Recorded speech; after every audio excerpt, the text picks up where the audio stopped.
yo voy a hacer una carpeta que diga curso febrero, ¿sí? Porque también tienen compartidas las clases de la vuelta anterior. Vean lo que quieran, no hay ningún problema, no hay nada oculto, digamos. Pero para que sepan dónde van a estar las de ustedes, va a decir curso febrero 22, y ahí van a estar. Acuérdense, no me lo da instantáneamente para que yo se la suba, sino que en general demora más o menos hasta la noche o mañana a la mañana, ya me lo habilita y yo se la subo, ¿sí? Entonces vamos a empezar con lo que es constitucional, ¿sí? ¿Qué se va a ver en el subeje temático 1 de constitucional? Bueno, primero, el tema que se ve en el subeje temático 1 es teoría constitucional y federalismo, ¿sí? En primer lugar, vamos a hablar de lo que es el poder constituyente, su concepto, su clasificación, los titulares y sus límites, ¿sí? Vamos a hablar de todo lo que es la reforma constitucional, cuáles son las etapas de la reforma constitucional en Argentina y cómo es el procedimiento en Argentina, ¿sí? Luego se ve lo que es supremacía constitucional, cómo se recepciona esa supremacía constitucional dentro del texto de la Constitución Nacional, es decir, en qué artículo está especificada esta supremacía de la Constitución, cuál es el orden jerárquico de las normas y de los tratados, lo que es la supremacía y el bloque de constitucionalidad federal, es un concepto nuevo, que lo trae, nuevo entre comillas, ¿no? Porque la reforma del 94 en realidad tiene bastantes años. Pero bueno, lo trae la reforma del 94. Luego se ve lo que es el control de constitucionalidad, ¿sí? Se ve la clasificación de los sistemas de control de constitucionalidad en el derecho comparado. El derecho comparado es cuando uno habla no solo del derecho en el ámbito local, sino que justamente comparado hace referencia que lo comparamos con el derecho en otros países, en otros estados, por ejemplo, ¿no? Las características del sistema de control de constitucionalidad argentino es lo que es el orden federal, ¿sí? Porque ya vamos a ver que como está organizada el Estado Nacional, ¿sí? Tenemos algo, normalmente, digamos, el ordenamiento jurídico es de una manera en el orden federal, y todo lo que hace a las cuestiones procesales en las provincias puede diferir, ¿sí? Todo esto ya lo vamos a ver y lo vamos a ir desarrollando. Luego vamos a ver lo que son las formas de Estado, la clasificación de las formas en estados unitarios, federales y confederales, cuáles son las diferencias entre unos y otros, ¿sí? Vamos a ver lo que es el federalismo argentino, ¿sí? Cómo ha ido evolucionando, lo que son las relaciones de subordinación, participación y coordinación, cómo es el sistema de distribución de competencias en el federalismo argentino. Eso es todo lo que incluye el subeje temático 1 de constitucional. Ahora bien, si ustedes vieron el material, bueno, los que no lo vieron se los cuento, el material tiene mucho contenido que dice fuera de programa. ¿Por qué están estos fuera de programa? Bueno, porque como les dije a la mayoría cuando hablé, el curso no es un curso en el que nosotros les demos los conceptos para que ustedes se memoricen, sino que la idea es que ustedes vayan relacionando y entendiendo esos conceptos, ¿sí? Entonces, para lograr que uno comprenda las materias y que las pueda relacionar, porque aparte todas las materias están relacionadas, ¿sí? No solo dentro de la estructura del programa, sino unas materias con otras. Sucede que cada uno llega a empezar a preparar el EFIP de una manera distinta, es decir, alguno pudo haber cursado constitucional hace 3 años y no acordarse nada, por ejemplo, ¿no? Otros pueden tenerla más fresca y haberla estudiado un poco más, porque la estudiaron, digamos, ahora hace poquito.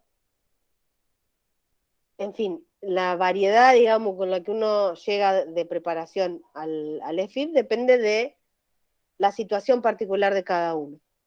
Entonces, para poder estudiar entendiendo, hace falta que pongamos una base común para todos, ¿sí? Es decir, que todos partamos de un contenido mínimo, ¿sí? Para que uno pueda estudiarla comprendiendo y no de memoria. Obviamente hay gente que puede estudiar de memoria porque tiene mucha capacidad de memoria, la realidad es que la mayoría no nos pasa, entonces por eso que nosotros tratamos de darle otro enfoque, ¿sí? Y por eso están estos fuera de programa. Con los fuera de programa, ¿qué hago? Bueno, los leo para entender, ¿sí? Obviamente yo se los explico, pero lo que quiero decir es que si dice fuera de programa es porque no está en el programa de FIP. Sí está en el programa de la materia, pero en el de FIP no. Entonces, este contenido es más bien para poder entender el contenido que es obligatorio. También hay algunos fuera de programa que vienen de cuestiones que los profes han preguntado, aunque no estén en el programa de FIP, ¿sí? Yo igual les voy a ir marcando. Esto lo agregué porque lo tomaron en un examen así o en un examen así. Eso quédense tranquilos para que ustedes vayan anotando, yo se los voy a ir diciendo. Simplemente les explico ahora lo que van a encontrar en el material, ¿sí? Entonces, vamos a empezar con Derecho Constitucional con algunas nociones. Obviamente, para poder empezar a estudiar una materia, ¿qué tenemos que saber? Y bueno, ¿qué es lo que vamos a estudiar? ¿Qué se estudia en Derecho Constitucional? Bueno, el Derecho Constitucional es esa rama del derecho público, ¿sí?, que va a estudiar lo que es la organización política del Estado y todo su funcionamiento, ¿sí? Entonces, de esta definición va a derivar que vamos a tener un derecho constitucional formal, ¿sí?, y un derecho constitucional material. ¿Por qué se da esto de un derecho constitucional formal y un derecho material? Bueno, porque una cosa son las normas que están escritas, ¿sí?, que sustentan al ordenamiento jurídico. El ordenamiento jurídico, para que entiendan, es como ese conjunto de todas las normas, ¿sí?, que se tienen en un Estado, ¿sí? Entonces, ese derecho constitucional formal va a apuntar a todo ese contenido, ¿sí?, que encuentra sustento en la Constitución escrita, o aquella Constitución que también decimos está codificada, ¿sí?, o que se denomina Constitución formal. Ahora bien, ¿qué sucede? Que los estados, a medida que pasa el tiempo, van evolucionando. Y no siempre, ¿sí?, la Constitución formal, es decir, la escrita, se adecúa exactamente a lo que sucede en la realidad. Y esto porque, bueno, porque no estamos, sobre todo en Argentina, en donde la Constitución es rígida, que ya vamos a ver qué quiere decir que sea rígida, pero básicamente es que no se modifica todo el tiempo a gusto y placer. Cuando el Estado evoluciona, normalmente pasa un tiempo hasta que la Constitución se modifica hacia esa evolución del Estado. Entonces sucede que en cuanto a lo material, digamos, las cosas pueden diferir respecto de lo que están escritas, ¿sí?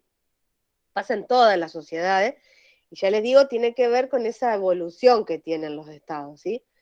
Entonces nos vamos a encontrar también con un derecho constitucional material, que va a ser ese, que esté contenido, ¿sí?, y que se base en lo que es la realidad social del Estado, o sea, las cosas en el Estado real como son, ¿no? Y no va a ser aquel contenido que está en la norma escrita, ¿sí? Entonces, el derecho constitucional formal, material, ese derecho constitucional material va a estudiar lo que es la constitución real de una sociedad, que se la denomina constitución material, ¿sí? Lo esperable que es, y bueno, que constitución formal y constitución material coincidan, ¿sí? Pero bueno, atendiendo a que no siempre sucede exactamente, es que aparece una constitución formal y una constitución material. Acuérdense siempre, la formal es la que va a estar escrita y la material es aquella que en verdad está sucediendo en esa realidad social de ese Estado, ¿sí? Como le digo, puede coincidir, y eso es lo esperable, que ambas dos coincidan, o pueden haber algunas discrepancias, y esas discrepancias se deben, como les digo, justamente a que la constitución formal ha perdido en algunas partes vigencia en lo que es la sociedad actual, ¿sí?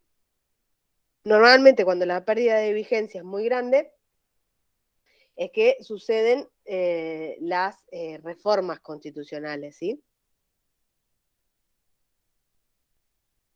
En cuanto a las formas de interpretar la Constitución, ¿sí?, Vamos a ver a medida que desarrollemos todo el EFIP que cualquier norma, ¿sí? No solo la Constitución, sino cualquier norma, siempre es susceptible de al menos dos interpretaciones. ¿Por qué pasa esto? Bueno, porque las normas están escritas en el lenguaje coloquial, es decir, el lenguaje que hablamos. Si bien tienen algunos tecnicismos propios del derecho, la realidad es que están escritas en el lenguaje que todos hablamos. Y ese lenguaje suele ser ambiguo, ¿sí? Es decir, siempre notamos que hay muchas palabras o frases eh, que pueden tener uno o varias interpretaciones, y esto es común que suceda en el lenguaje, ¿sí? Como ese lenguaje es el que toma el derecho para especificar las normas, es que también esas ambigüedades, ¿sí? Se presentan en las normas, ¿sí? Así, por ejemplo, si una norma dijera, está prohibido circular vehículos en la plaza, uno primero tendría que preguntarse qué es un vehículo o de qué está hablando. Si eso de vehículo incluirá, estaremos hablando de motos, de autos, de karting a motor, ¿sí? Ese tipo de ambigüedades es la que adquieren, ¿sí? Todas las normas. Entonces, lógicamente, van a haber distintos modos de interpretar las normas y lógicamente también la Constitución, ¿sí? Entonces vamos a ver que en cuanto a la interpretación de la Constitución, van a existir al menos dos interpretaciones. Una es la interpretación literal, ¿sí? En esa interpretación literal, lo que se va a buscar, ¿sí? Es realizar un análisis gramatical de las palabras que están contenidas en la Constitución, ¿sí? Y poder conocer el sentido de esas palabras, ¿sí? Por eso se llama literal, porque lo que hacemos tiene más que ver con interpretar el sentido lingüístico, ¿sí? Que tiene esa norma, ¿sí? Esa constitución, porque estamos hablando de la constitución. Ahora bien, también va a existir una forma de interpretar la constitución, que es una interpretación histórica. Y esto apunta más a descubrir cuál es la voluntad que tiene el legislador al momento que crea la Constitución. ¿Para qué busco esta interpretación histórica? Bueno, porque si yo puedo lograr interpretar o realizar esta interpretación histórica de la Constitución, puedo entender cuál era la intención que tenía el legislador cuando creó esa norma y con ello adecuar ese contenido a la evolución histórica del Estado, ¿sí? Es decir, yo voy a buscar de alguna norma, por ejemplo, cuál es la interpretación histórica, o sea, qué era lo que el legislador quería proteger en ese momento cuando codificó la Constitución, y con eso voy a poder adecuarlo a la realidad social actual, ¿sí? Que es muy distinto a lo que es la interpretación literal. En la interpretación literal, si la norma me dice está prohibido tal cosa y no hay mucho más.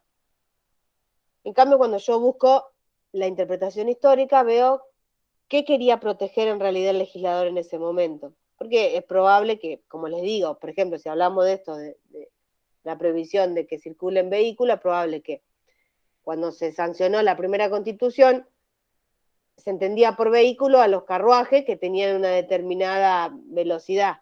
Y ya no existen carruajes, la verdad. ¿Tiene sentido seguir manteniendo esa prohibición? Y la verdad que no tiene mucho sentido. A eso apunta esto de la interpretación histórica, ¿sí?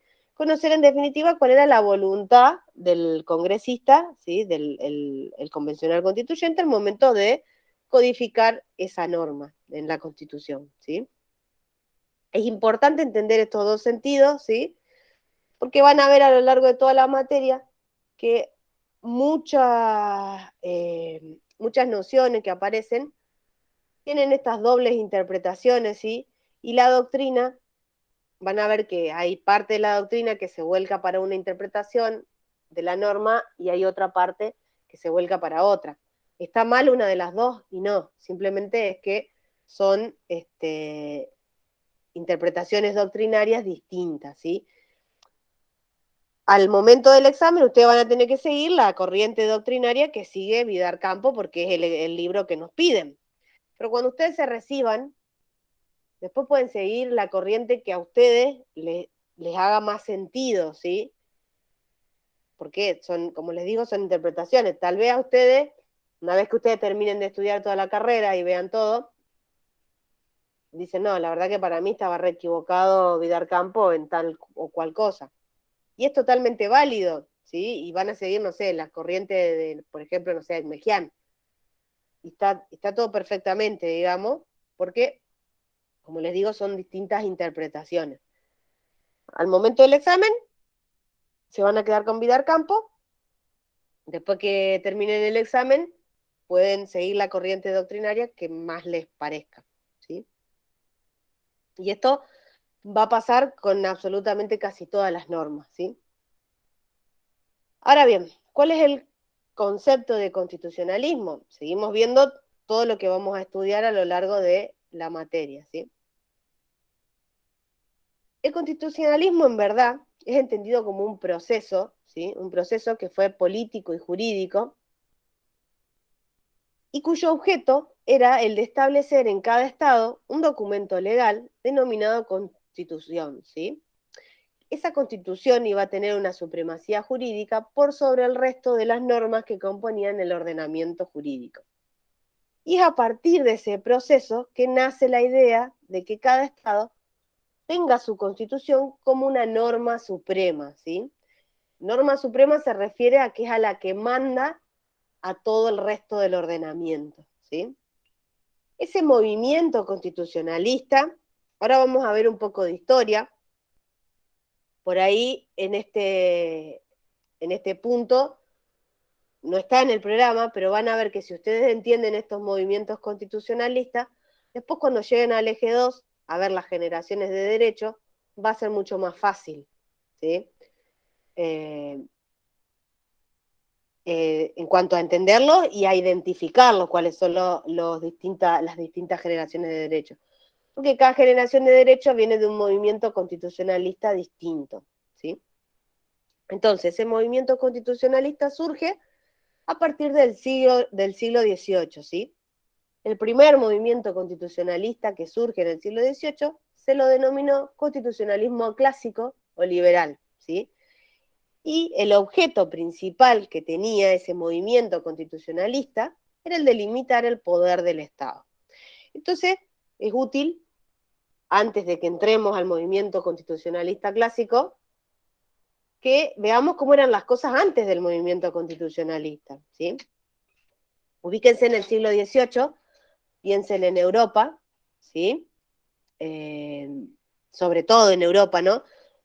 Digo en Europa para que como entender un poco la realidad, porque había dos cosas, teníamos por un lado la realidad europea y por otro lado teníamos la realidad americana. ¿Qué sucedía antes del siglo XVIII en Europa? En Europa estaban las monarquías, ¿se acuerdan? Las monarquías absolutistas, lo habrán estudiado en la secundaria, ¿sí? Esas monarquías absolutistas en general eran, en la mayor parte de Europa, eran católicas, salvo alguna que otra que tuvo movimientos protestantes, ¿sí? Pero en general eran monarquías católicas, es decir, que había un soberano, que era el rey, ¿sí? El poder del rey devenía de lo divino, porque era el representante, ¿sí? O el elegido, ¿sí? Para gobernar, ¿sí? Ese estado, ¿sí? Y tenía el sustento normalmente de lo que era la Iglesia Católica, ¿sí? Así sucedía en Francia, en Inglaterra, en España. En Inglaterra lo que sucedió es que primero era una monarquía católica y posteriormente cambió a una monarquía protestante, ¿sí? Cuando apareció el movimiento protestante. Pero más allá de la religión, que no es lo importante es que estaba esta figura del rey, ¿sí? Que era el monarca absoluto, y decidía sobre absolutamente cualquier tema de las personas que componían el Estado, ¿sí? Es decir, ese poder era tan absoluto que no solamente opinaba opinaba no, sino que determinaba en cuanto a cuestiones menores como pagos de impuestos y demás, sino que incluso si la persona cometía alguna falta o algún delito, por ejemplo, también era era juzgado por el mismo soberano, ¿sí? Entonces, ¿qué pasa? Ese poder absoluto que ostentaba ese monarca, lo que generó con el correr del tiempo fueron muchos abusos de poder, porque imagínense una persona que conglomere tal cantidad de poder, lo que generaba era que muchos abusaran de ese poder y se cometieran eh, ciertas eh, ciertas violaciones de derechos elementales de las personas, que de hecho durante las monarquías ni siquiera estaban reconocidos los derechos elementales de las personas. Por ejemplo, esto que hoy para nosotros es muy común decir el derecho a la vida, el derecho a la libertad y demás, ni siquiera estaba reconocido. Era el soberano, este rey absoluto, el que determinaba qué le correspondía a cada uno, ¿sí? Esa era la realidad un poco en Europa, ¿sí? Previo al siglo XVIII, al surgimiento de los movimientos constitucionalistas. La realidad en América era un poco parecida. ¿Por qué? Porque si ustedes se acuerdan, ¿qué sucedió en América? En América, allá por el 1500, fue conquistada, ¿sí? Por países, distintos países europeos. Al norte fue conquistado por todo lo que eran los ingleses y franceses, ¿sí? Y todo lo que era la parte sur de América y un poco el centro fue conquistada por lo que era la corona española, ¿sí? Entonces, ¿qué sucedía en América? En América teníamos un representante de ese monarca absoluto, ¿sí? Que era normalmente un virrey, ¿sí? Que representaba ese poder que tenía el monarca en Europa. Y las tierras de América eran propiedad, junto con toda la población, de alguna colonia europea, ¿sí? Pero la diferencia que había un poco era en la población, porque en la población europea eran toda gente originaria, ¿sí? De Europa.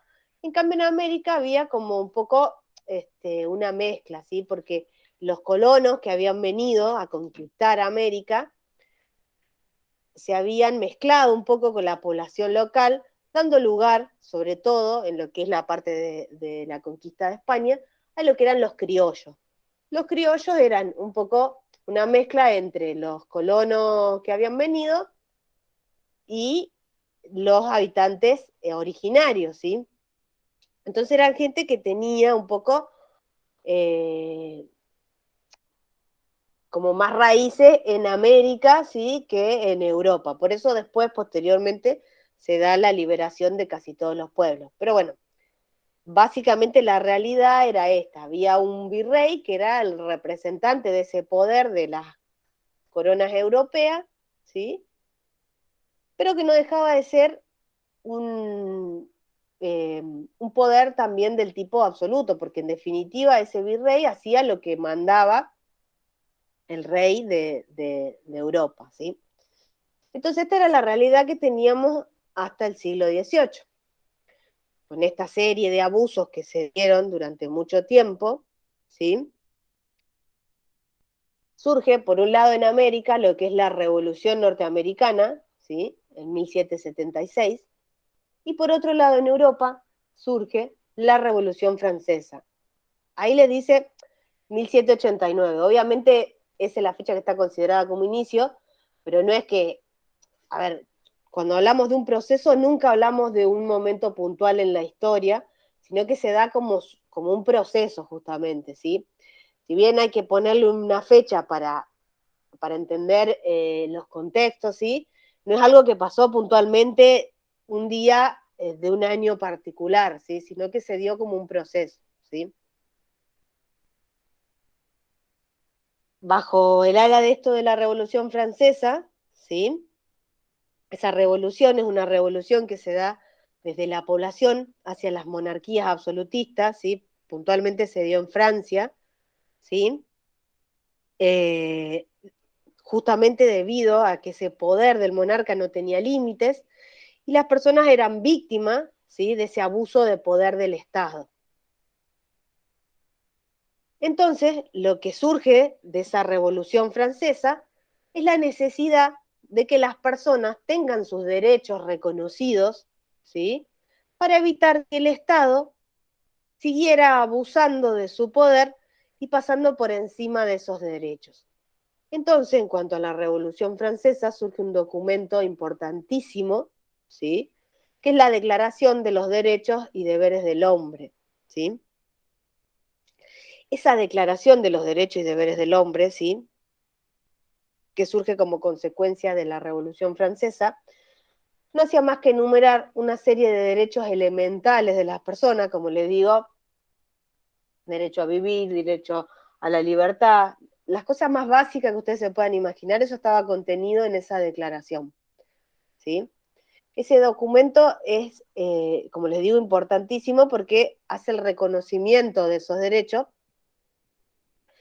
y junto con eso surge este movimiento constitucionalista clásico que lo que propone es que, como les dije antes, existiera una constitución en el Estado, ¿sí?, que esa constitución fuera el documento legal máximo de ese Estado y que en ese documento legal, ¿sí?, se especificaran, por ejemplo, estos derechos elementales de las personas. Pero no solamente esto, este movimiento constitucionalista clásico, van a escuchar nombres como Montesquieu, ¿sí?, son los padres del constitucionalismo, lo que buscaba también, además de que se declararan estos derechos, era que el Estado estuviera de alguna manera dividido en una serie de poderes. ¿Para qué? Justamente para limitar ese poder absoluto del monarca. Es decir, lo que propone el constitucionalismo clásico fue dividir el poder del Estado en tres poderes, básicamente: el poder ejecutivo, el poder legislativo y el poder judicial. De manera que estos poderes, que iban a estar especificados dentro de ese documento que iba a ser la Constitución, es decir, iba a estar especificado cuáles eran los órganos, cómo se iban a interrelacionar y demás, pero básicamente lo que buscaba era que funcionaran esos poderes como una suerte de frenos y contrapesos, de manera que ninguno de los poderes pudiera interferir en las tareas del otro, ¿sí? Entonces, esos tres poderes iban a estar especificados en la Constitución, iba a estar especificado el órgano que iba a ejercerlo a ese poder, ¿sí?, y cuáles iban a ser sus funciones, ¿sí? Y cada función de cada uno de esos poderes iba a ser totalmente distinta a la que tenía los otros dos poderes. Y ninguno de los poderes podía intervenir, ¿sí?, en lo que era cada uno de esos poderes. Esos poderes se llaman poderes constituidos, es decir, mientras que por un lado tenemos el poder constituyente, que ya vamos a ver, que es lo que determina el funcionamiento y la organización del Estado, el poder constituido viene de ese poder constituyente, es decir, son los poderes que instituye el poder constituyente en la Constitución. Eso era como a muy grosso modo lo que buscaba este constitucionalismo clásico. Por un lado, esa declaración de derechos, y por otro lado, establecer la organización del Estado, ¿sí? Y, lógicamente, esto que les digo de poder dividir el poder del Estado en tres. Si bien originalmente algunas monarquías tuvieron, ¿sí?, fueron monarquías constitucionales, ¿sí?, posteriores, ¿no?, al surgimiento del constitucionalismo clásico, la realidad es que eso fue mutando, quedando prácticamente inexistente las monarquías como el órgano que detenta el poder, ¿sí? Esto era lo que buscaba el constitucionalismo clásico, ¿sí? En cuanto a Europa, bueno, tenemos la Revolución Francesa, es importantísimo que se acuerde en este contexto de la Revolución Francesa, qué buscaba la Revolución Francesa, ¿sí? Porque cuando le hacen preguntas de las generaciones de derechos, le van a preguntar por los momentos históricos, y ustedes van a tener que hablar de este proceso de la Revolución Francesa. Al profe no le importa que ustedes le enumeren los derechos, Obviamente, si les piden numeración, sí la van a tener que dar. Pero no es tan importante eso como el entender el contexto en el que surgen. El constitucionalismo clásico da lugar a la primera generación de derechos. Por eso yo les estoy contando, así como muy a grosso modo, qué sucedía, ¿sí?, en ese momento y a qué se dio lugar. Esto era en Europa. Ahora bien, en América tenemos la Revolución Norteamericana, ¿sí? La Revolución Norteamericana trae lo que es la Declaración de Virginia, ¿sí?, de 1776. El contexto era un poco distinto porque en realidad Norteamérica buscaba establecerse como Estado y liberarse como colonia, o sea, era una colonia y buscaba un poco más la liberación en cuanto a lo que era la liberación de la corona inglesa, ¿sí? Pero en definitiva trajo el surgimiento de la primera constitución de Estados Unidos, ¿sí? Lógicamente la Revolución Francesa y la Declaración de los Derechos y Deberes del Hombre trajo consigo la primera constitución europea, ¿sí? Y en cuanto a lo que sucedió en América, esa Declaración de Virginia y la revolución que se dio en Norteamérica dio lugar a la primera constitución de Estados Unidos. Y esta constitución es muy importante, ¿por qué? Porque nuestra constitución argentina está basada en la constitución norteamericana, ¿sí? Entonces muchas de las ideas que aparecen ahí van a aparecer también en nuestra constitución, ¿sí? Entonces este era el contexto constitucionalismo clásico, ¿sí? ¿Cuáles fueron los ajustes o las diferencias, digamos, que trajo este movimiento constitucionalista? Bueno, por un lado, como les dije, esa constitución de Estados Unidos, ¿sí?, que es la primera que establece esta división de poderes en ejecutivo, legislativo y judicial, para evitar toda esa concentración y abuso de poder, ¿sí? A partir del surgimiento de ese movimiento constitucionalista clásico, muchos estados empiezan a producir sus constituciones escritas. Acuérdense, lo que buscaba este movimiento constitucionalista clásico era tener esa norma suprema, ¿sí?, que sirviera para establecer por debajo de ella todo el ordenamiento jurídico. Esos estados, lógicamente, al proclamar su constitución, tuvieron que ajustar todas sus conductas, ¿sí?, a lo que establecía esa constitución que habían escrito, ¿sí? Porque, lógicamente, esa constitución pasaba a ser la ley suprema y no había ninguna persona dentro del Estado que pudiera violarla, ni siquiera el rey, ¿sí? O sea, dejó de tener ese poder tan absoluto. Lógicamente quedan establecidos todo lo que son los derechos civiles y políticos, ¿sí? O también se los conoce como derechos individuales, y son los que vamos a encontrar en la primera generación de derechos. Por ejemplo, el derecho a la vida, el derecho a la libertad, a la dignidad, a la salud, a trabajar, etcétera, ¿no? Los derechos más elementales, sí, que se conocen, que son los de primera generación. El Estado, lógicamente, va a tener que abstenerse de violar esos derechos, porque si está poniendo en un documento máximo, que es la Constitución, que esos derechos están reconocidos para todas las personas, obviamente tiene que abstenerse de violarlos, ¿sí? Es por eso que el Estado, en el constitucionalismo clásico, se lo denomina Estado abstencionista, ¿sí?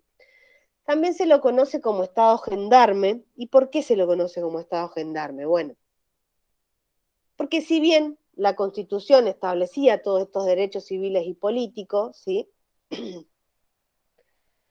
no establecía en qué modo las personas alcanzaban esos derechos. Es decir, la Constitución decía que uno tenía derecho a trabajar, pero no se metía para nada en cómo las personas lograban trabajar.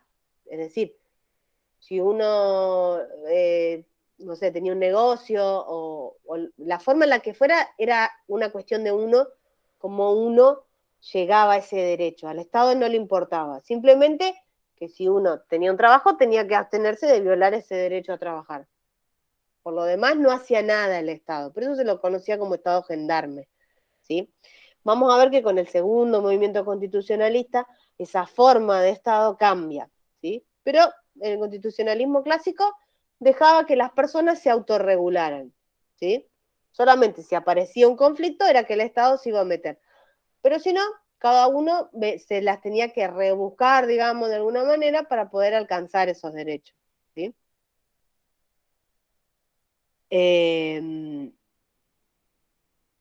Lógicamente esto generaba que el Estado tuviera un rol pasivo, ¿sí? Ese rol pasivo comienza a cambiar a partir del siglo XIX, ¿sí? Que es la etapa en la que comienza el segundo movimiento constitucionalista, que se denomina constitucionalismo social, que lo vamos a ver ahora cuando seguimos. Hasta acá, ¿cómo vienen?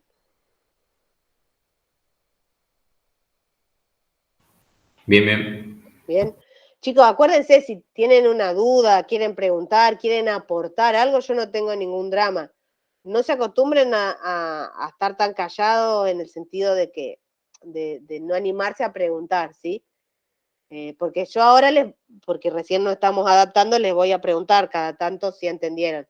Después, yo no les pregunto, no porque no me interese, sino que me parece un poco pesado estarles preguntando todo el tiempo si entendieron, ¿sí? Ustedes simplemente me cortan, abren el micrófono y no hay ningún problema, ¿sí?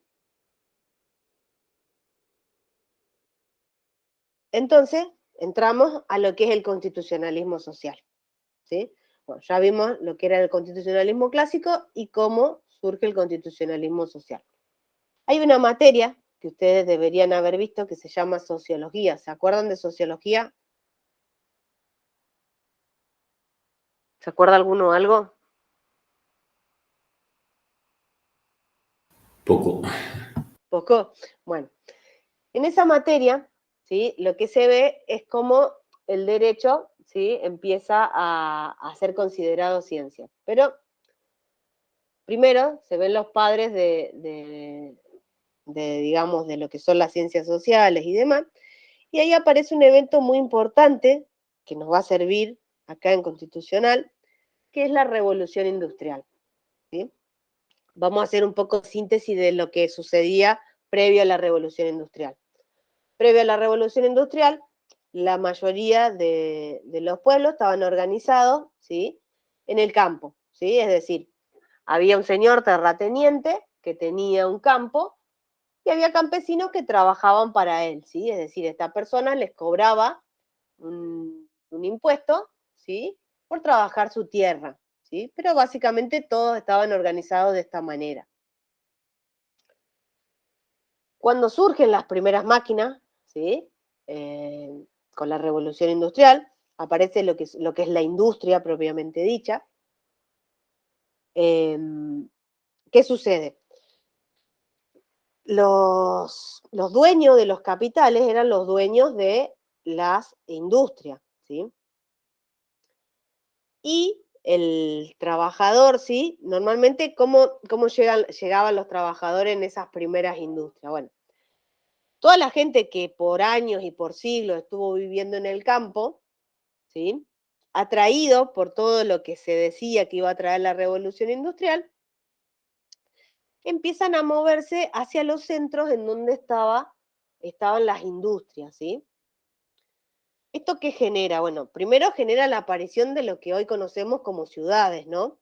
Estas grandes urbes en donde se concentra la población. En esas grandes urbes era donde se ponían las industrias, ¿sí? Entonces la gente se empieza a movilizar desde el campo hasta esos centros, lo que genera superpoblación, ¿sí? Es decir, de estar acostumbrado a estar todo súper dividido en torno a las tierras, ¿sí? Se empieza a concentrar en donde hay industria y se genera la superpoblación. Aparte de eso, ¿sí? La gente que era dueña de las industrias, ¿sí? Eh, es decir, los dueños de los capitales, ¿sí? Normalmente cuando empiezan las primeras industrias, los empleados no era que, digamos, si bien había como esta idea de que, bueno, uno se mudaba donde estaba la industria, iba a conseguir un trabajo, iba a estar mejor que en el campo, lo que sucedió en realidad es que muchas de esas industrias, o casi todas, empleaban a la gente apenas por la comida o por el lugar, ni siquiera les pagaban un salario al principio, ¿no? No solo eso, sino que también se empleaban menores de edad, se empleaban mujeres, ¿sí? Y las condiciones de trabajo eran terribles. Obviamente, no había acceso, por ejemplo, a la salud, ¿sí? Porque, como les dije, eso todavía no estaba ni siquiera especificado en ninguna constitución, ¿sí? Entonces imagínense todos los problemas que traía, que la gente estaba conglomerada en un solo lugar, ¿sí? Que eran estas grandes urbes donde había industria, y además las desigualdades sociales, porque lógicamente el dueño del capital, es decir, al dueño de la industria, podía acceder a todo lo que quisiera. En cambio, los empleados no. Entonces se generaron muchas desigualdades sociales, ¿sí? Esto es lo que trae la revolución industrial, las grandes desigualdades, ¿sí? ¿Por qué les nombré sociología? Bueno, porque en sociología se ve un poco todos estos problemas que trajo la revolución industrial, y se ve uno de los padres de la sociología, ¿no? Que fue Karl Marx, ¿no? Con su manifiesto comunista. Ahí creo que se los dan al manifiesto. Esto no es para poner, digamos, en tela de juicio si está bien el comunismo o no está bien. Si ustedes lo leen, lo que buscaba ese manifiesto comunista era justamente tratar de superar esas diferencias sociales, ¿sí? Que trajo la revolución industrial. Más allá de que si tuvo éxito o no, que la historia lo juzgue, digamos, la realidad es que apuntaba a eso. Y eso es lo que le explican en sociología, todas estas grandes desigualdades sociales que trajo la revolución industrial. Entonces, ¿qué sucede? Todos esos desajustes, ¿sí? Esos problemas que había entre la burguesía era lo que se conocía como, o como se los conocía los grandes dueños de los capitales. Y el proletariado, que era la gente que trabajaba, ¿sí? La gente obviamente vino a las grandes ciudades atraída por la idea de tener un trabajo y un mejor pasar, y se encontró con una realidad completamente diferente. Entonces esos grandes desajustes sociales, ¿sí? Generan este segundo movimiento constitucionalista, que es el constitucionalismo social, ¿sí? En donde aparecen los derechos sociales, ¿sí? ¿Para qué aparecen esos derechos sociales? Bueno, para poder resolver esas grandes desigualdades, ¿sí? Que se habían generado con la revolución industrial, ¿sí? En las primeras constituciones que aparecen los derechos sociales, ¿sí? Son la de Querétaro, de México, ¿sí? En 1917, y la de Weimar, en Alemania, en 1919. Contexto, fin de Primera Guerra Mundial, ¿sí? Para que sepan sobre Alemania, ¿no?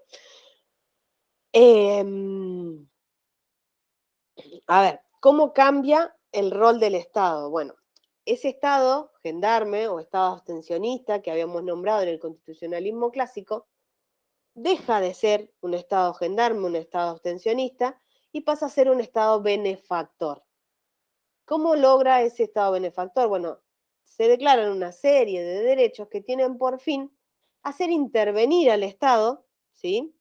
Para resolver esas desigualdades sociales, ¿sí? Así aparecen, por ejemplo, en Argentina, fíjense que estamos hablando de que a principios del siglo XIX es cuando surge el movimiento constitucionalista social. Y en Argentina no es sino hasta 1957 que aparecen los derechos sociales, ¿sí? Los derechos de segunda generación, es decir, casi 50 años después. Si bien hubo una constitución anterior a la de 1957, que fue la del 49, esa constitución se abrogó, por lo cual la mayoría de la doctrina no la tiene en cuenta la de 1949. Puntualmente aparece el artículo 14 bis, por todos conocido como el artículo sobre los derechos sociales. Aparecen todos los derechos de los trabajadores, ¿sí? Y todo lo que es los derechos de la seguridad social. Mucho cuidado, porque no es lo mismo hablar del derecho a trabajar, ¿sí?, que aparece en el contexto del constitucionalismo clásico, creo que en la Constitución está en el 14, en el artículo 14, que es lo que son los derechos de los trabajadores del 14 bis. El derecho a trabajar es el derecho que tiene cualquier persona a trabajar, ¿sí? En cambio, derecho de los trabajadores, estamos hablando de un trabajo en relación de dependencia, ¿sí? Son derechos propios para el trabajo en relación de dependencia, ¿sí? Eso tengan cuidado. Igual lo vamos a ver bien en el segundo eje, pero para que ya lo vayan sabiendo, son cosas totalmente distintas. Entonces el Estado pasa a ser un Estado benefactor, es decir, empieza a intervenir para lograr que esas desigualdades sociales que se generaron puedan ser resueltas. ¿De qué manera? Bueno, por ejemplo, como les digo, con esto de los derechos de los trabajadores, por ejemplo, en el artículo 14 bis aparece el derecho a la vivienda digna, ¿sí? Eso es una forma, o sea, en definitiva, en el artículo 14 bis está anunciado como que tienen derecho a tener una vivienda digna, pero luego en normas que regulan ese derecho se establece de qué forma el Estado va a lograr que las personas puedan acceder a esa vivienda digna. Obviamente ustedes me van a decir, no tuvo mucho éxito porque la verdad que está muy difícil, por ejemplo, en Argentina acceder a una vivienda. Sí, es cierto. Pero una cosa es lo que vemos en la Constitución escrita y en las normas, y otra cosa es si logró lo que se esperaba o no, ¿sí? Un poco la idea de todo eso, cuando hablamos de derechos de la seguridad social, lo que se hace, igual lo van a ver un poco con un poco más de detalle en laboral, yo se los cuento básicamente de qué estamos hablando. Por ejemplo, cuando uno se queda sin trabajo, ¿sí?, porque lo echaron por la razón que sea, uno puede acceder a un fondo que es un fondo de desempleo. Ese fondo de desempleo, ¿cómo se crea? Bueno, se crea con el aporte de todos los que están trabajando, ¿sí? ¿Y para qué es eso? Bueno, justamente para asegurar que esa persona tenga las condiciones mínimas. Obviamente no es que ese seguro social de desempleo uno lo va a cobrar toda la vida, no, lo ideal, o sea, de hecho tiene creo que 6 meses de duración. Uno tiene que en ese periodo buscar otro trabajo, ¿sí? Esto más allá de todo lo que podamos hablar de lo que sucede en Argentina sobre la cuestión de planes sociales y demás. Yo le estoy hablando de cuestiones puntuales de la seguridad social. Lo mismo pasa con la jubilación. ¿La jubilación para qué es? Y bueno, para que el trabajador no tenga que trabajar toda la vida, porque llega un momento en el que las personas no pueden seguir trabajando. Entonces, ¿cómo uno accede a la jubilación? Bueno, justamente uno aporta toda su vida laboral para que cuando llegue el momento de jubilarse pueda acceder a una prestación, ¿sí?, dineraria, ¿sí?, aunque no esté trabajando. No es que lo que uno aportó se lo devuelven, ¿sí?, sino que nuestra jubilación va a estar pagada con la gente que esté trabajando en ese momento. Yo ahora estoy aportando para los que están jubilados en este momento, ¿sí? En eso se basa un poco la idea de la seguridad social y cómo el Estado interviene. ¿Por qué? Porque el Estado recauda todo eso que uno aporta y lo distribuye según la necesidad. Por eso el Estado es un Estado benefactor, porque interviene para hacer todas esas cuestiones, ¿sí? Y ese es el gran cambio que trae el constitucionalismo social y el modo en el que trata de superar esas grandes diferencias que se dieron con la revolución industrial, ¿sí? Como les dije, el constitucionalismo social en Argentina aparece con, con la reforma del 57. Primero aparecieron a ver, puede ser que antes, ¿sí?, tipificado en normas, haya estado algún tipo, por ejemplo, en las vacaciones y demás, en algún tipo de norma. Las vacaciones pagas, por ejemplo, es un derecho propio del constitucionalismo social, ¿sí? No obstante que haya estado en una norma, no estaba en la Constitución.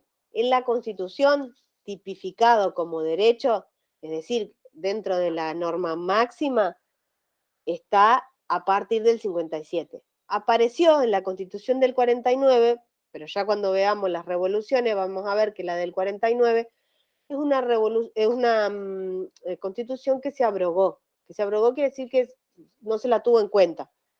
Por cuestiones puntuales, digamos, de cómo fue el contexto en el que se hizo esa reforma, lo cierto es que fue borrada de la historia de alguna manera, ¿sí? Entonces, los derechos sociales aparecen con la reforma del 57 en el artículo 14 bis puntualmente. Todo el 14 bis habla de derechos sociales, ¿sí? Eso fue un poco el resultado, digamos, de ese constitucionalismo en Argentina. Como les digo, en el mundo inició con los desajustes que trajo la revolución industrial hacia el siglo XIX, ¿sí? Hacia final del siglo XIX. Todo demora un poco en llegar, digamos, hasta América, ¿no? Lo que surge por ahí en el otro continente un poco antes, después vuelve para acá, viene para acá un poco después. Estos son esquemas que tiene el apunte. Yo les voy a leer nada más que como para que vean cuál es la idea de cómo tienen que usarlos, ¿sí? A los esquemas, ¿sí? Después no vamos a volver a leerlos a todos los esquemas, salvo que sea algún esquema que no tenga la explicación teórica, ¿sí? La idea es que con el esquema ustedes, cuando estén repasando, lo puedan usar, ¿sí? Es más para ustedes que para que yo se los dé. Ahora les muestro como para que vean. El cuadro obviamente no dice nada nuevo, es todo lo que ya hemos ido hablando sintetizado. ¿Cuál es la idea? Que ustedes tomen el cuadro y hagan ustedes las conexiones que tiene que tener este cuadro para que le dé sentido a lo que estamos diciendo, ¿sí? Entonces, el derecho constitucional va a ser esa rama del derecho público que estudia la organización política del Estado y su funcionamiento. Así nos vamos a encontrar con un derecho constitucional formal, ¿sí? En el cual su contenido y su sustento se va a encontrar en la norma que está escrita, es decir, en la Constitución formal, ¿sí? Y esa Constitución formal no va a ser otra cosa que un conjunto de normas jurídicas que indica cómo debería ser ejercido el poder político en un determinado Estado. Por otro lado, vamos a tener un derecho constitucional material, ¿sí? Y su contenido se va a basar en la realidad social de ese Estado, ¿sí? Y no en la norma escrita, ¿sí? Esa constitución real de la sociedad es denominada constitución material. Esa constitución material indica cómo en verdad es ejercido ese poder político en el Estado, ¿sí? Y en cuanto a la constitución formal y a la constitución material, sabemos que ellas pueden coincidir, ¿sí? Y esto se produce cuando, lógicamente, la constitución formal tiene plena vigencia en la sociedad, o pueden discrepar, ¿sí? Obviamente no van a discrepar en absolutamente todo, porque si no, no tendría ni sentido, pero pueden discrepar en algunas cuestiones, ¿sí? Y se va a producir cuando la constitución formal, es decir, la constitución escrita, no se puede aplicar en la sociedad porque no tenga vigencia el contenido, ¿sí? Reglas de interpretación de la Constitución es lo que vimos, ¿sí? No vamos a ahondar mucho en esto. Simplemente les quería leer el primero como para que ustedes vean. Cuando ustedes estén repasando los conceptos, la idea es que no vuelvan a todo lo que está escrito, sino que traten de conectarlo ustedes y de entenderlo, ¿sí? Más que nada para que el estudio no se vuelva un leer y releer hasta aprenderlo de memoria, porque no van a poder aprender de memoria tantas cosas. Como les dije, la primera parte va a ir re bien por la memoria, va a llegar un momento que no van a poder seguir incorporando de memoria. Entonces la idea es eso, que les sirvan los cuadros para repasar. Entonces ahora sí nos metemos, vamos a darle una introducción porque nos quedan unos minutitos, a lo que es poder constituyente, ¿sí? Ya vimos de qué vamos a estudiar en esta materia. Vimos lo que era la Constitución, vimos que había dos constituciones, una formal y una material, que tienen que ver con la la evolución de los estados, ¿sí? Vimos los movimientos constitucionalistas y lo que buscaban, ¿sí? Entonces ahora nos metemos de lleno en el programa, vamos a ver el primer tema, que es el poder constituyente. ¿Qué es el poder constituyente? Bueno, el poder constituyente, si ustedes lo buscan como definición, van a ver que está definido como la capacidad, la fuerza, la energía para poder constituir o dar constitución, ¿sí?, al Estado y establecer su forma jurídico-política, que no es otra cosa que lo que dijimos que buscaba el constitucionalismo clásico, justamente establecer la forma jurídico-política de ese Estado, ¿sí? Esa es la definición del poder constituyente. Ese poder constituyente, está claro, que está dotado, digamos, de toda esa fuerza que se la da el pueblo, ¿no? Para poder realizar esta constitución, ¿sí? Que es la que va a determinar cómo está establecido ese orden jurídico-político dentro del Estado.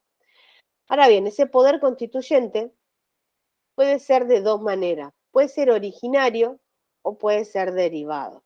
¿Por qué? Va a ser originario cuando se ejerza en la etapa fundacional del Estado, ¿sí? Y va a ser justamente para darle estructura y nacimiento a ese Estado, ¿sí? Lógicamente va a ser fundacional cuando se dicte la primera constitución, ¿sí?, del Estado. Es decir, para crear ese Estado. Por ejemplo, en Argentina, cuando en 1853 se dicta nuestra primera constitución. Con ella nace el Estado argentino, ¿sí?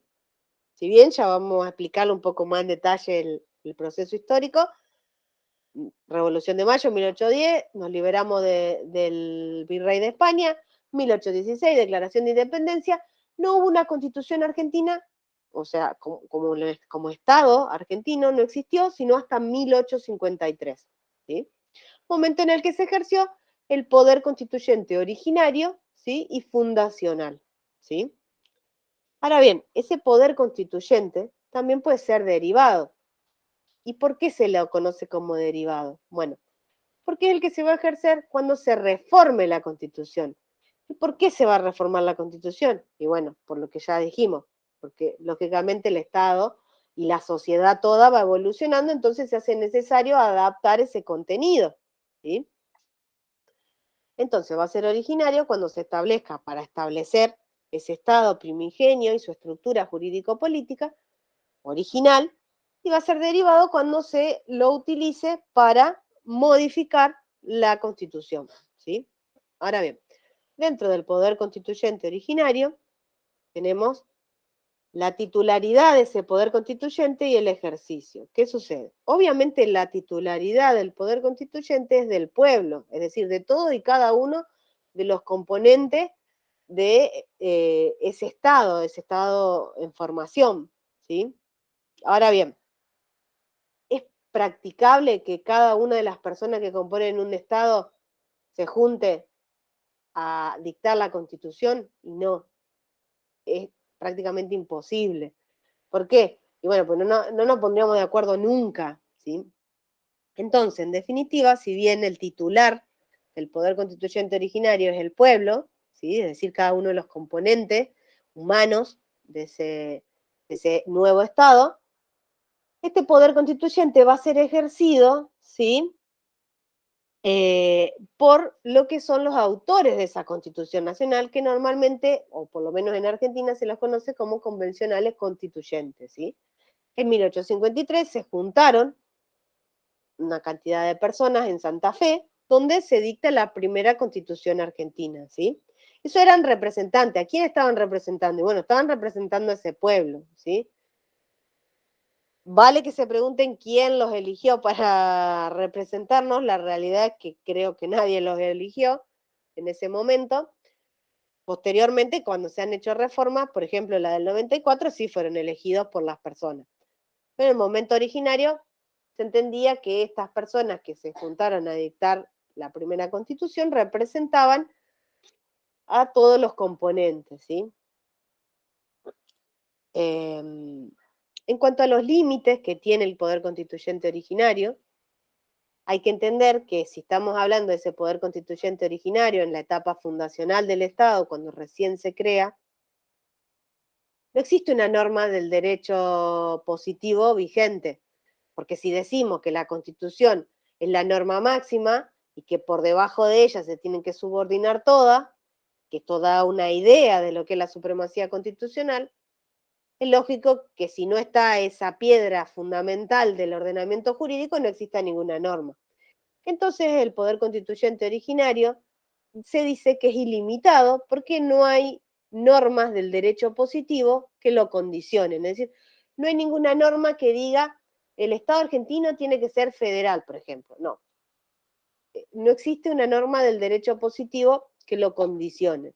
¿Sí?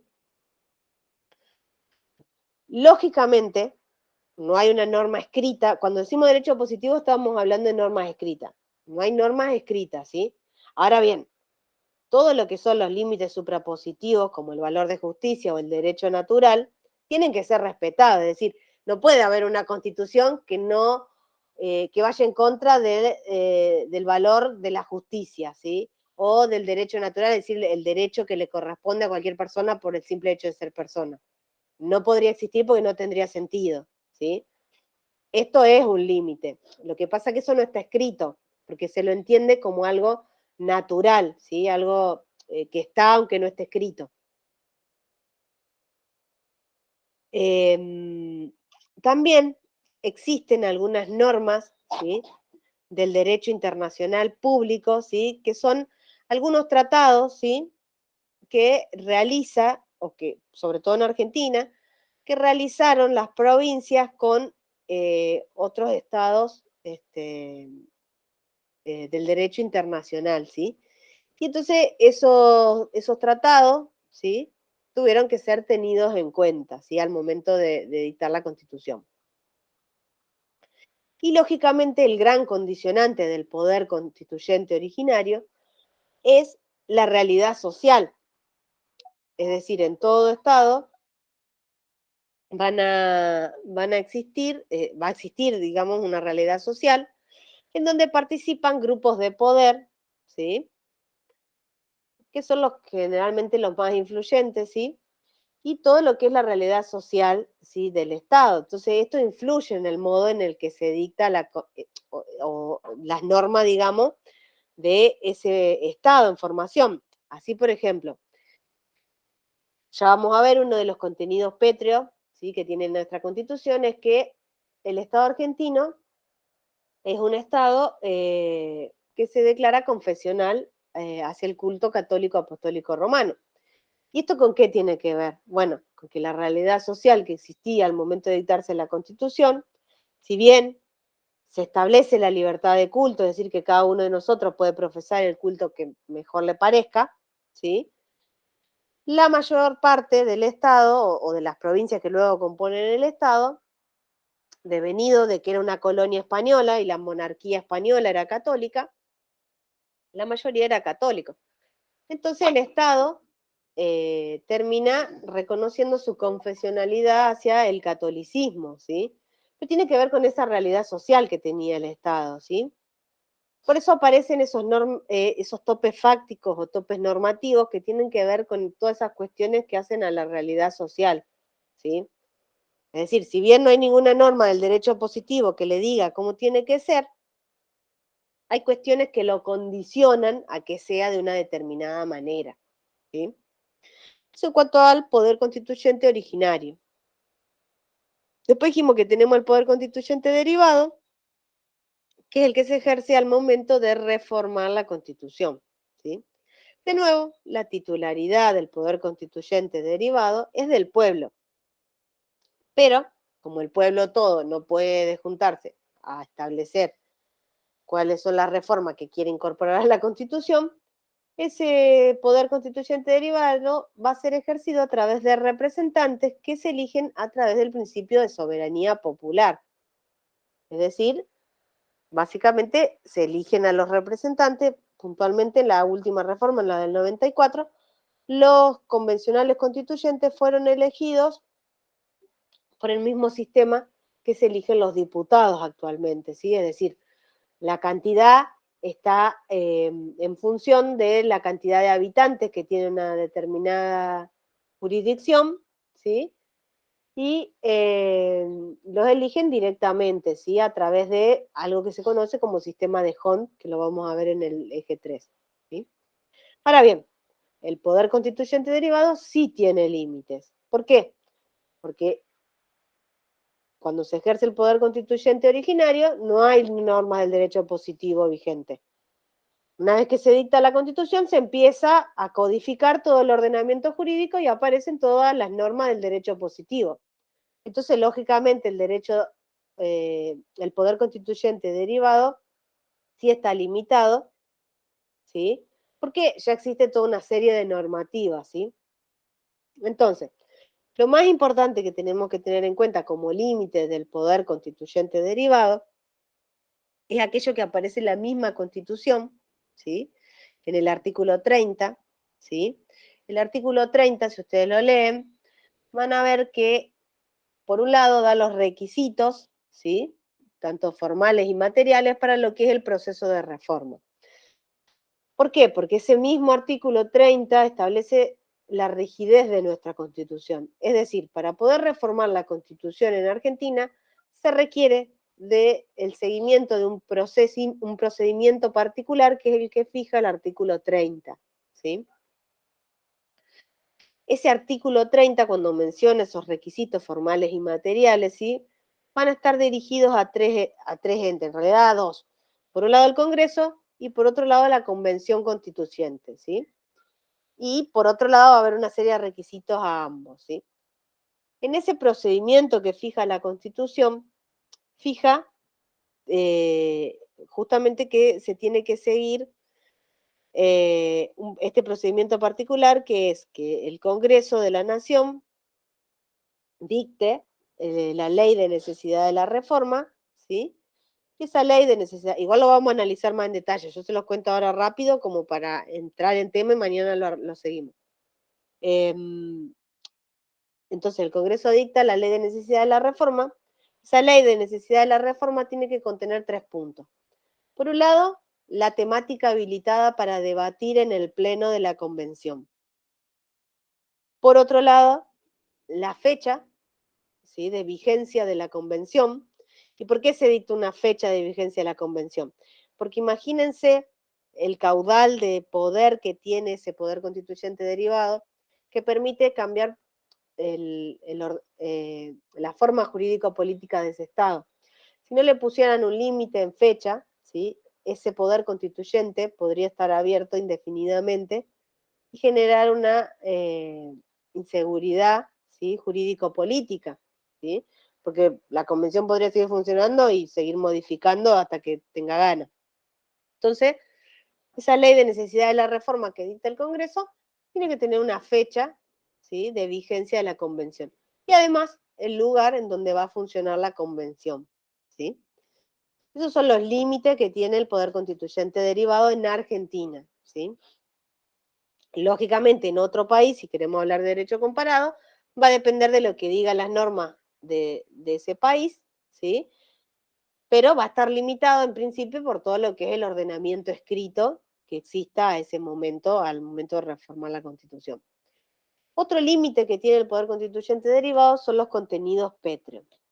Respecto a los contenidos pétreos, hay una discusión doctrinaria, porque sepan que la Constitución, si ustedes la leen, no hay en ningún lugar que diga los contenidos pétreos de esta Constitución o del Estado argentino van a ser tal y cual. No, eso no existe. Los contenidos pétreos es una idea dogmática, ¿sí?, una idea doctrinaria que surge con una parte de la doctrina, ¿sí?, para entender ciertas cuestiones que están tipificadas en la Constitución. ¿Qué quiere decir? Bueno, que lo que dice Vidar Campo es que existen estos contenidos pétreos, ¿sí?, que son contenidos que no pueden ser modificados, que en verdad lo que no puede es cambiarse el sentido, ¿sí?, de esos contenidos pétreos, ¿sí?,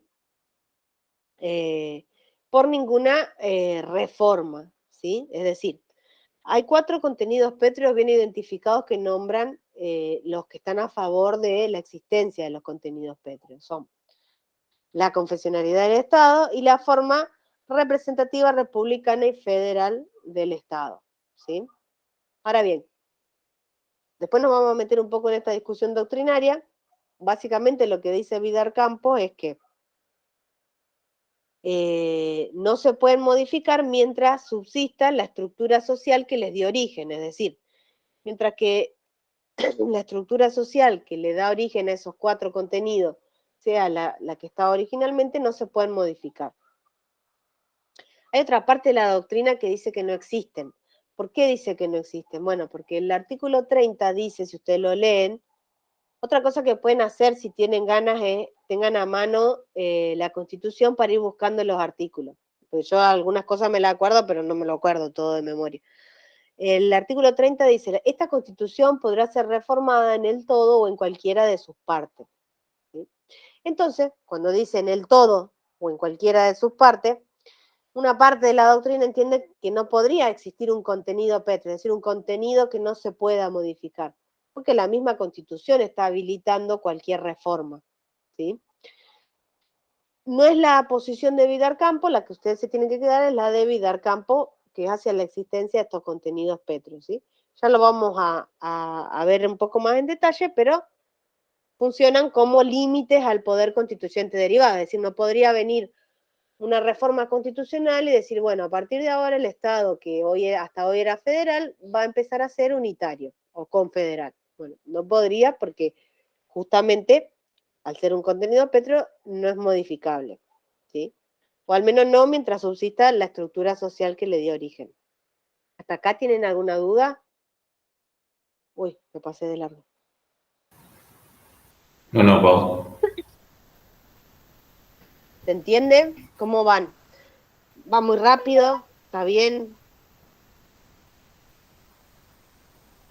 No, va bien, se entiende. ¿Se entiende? Bueno, acuérdense, ustedes desmutense, chicos. Vamos a cortar por ahí porque ya les robé como 12 minutos. Esperen que apago la grabación. Acuérdense que cualquier duda ustedes me paran y lo vemos, no hay ningún problema. ¿Sí?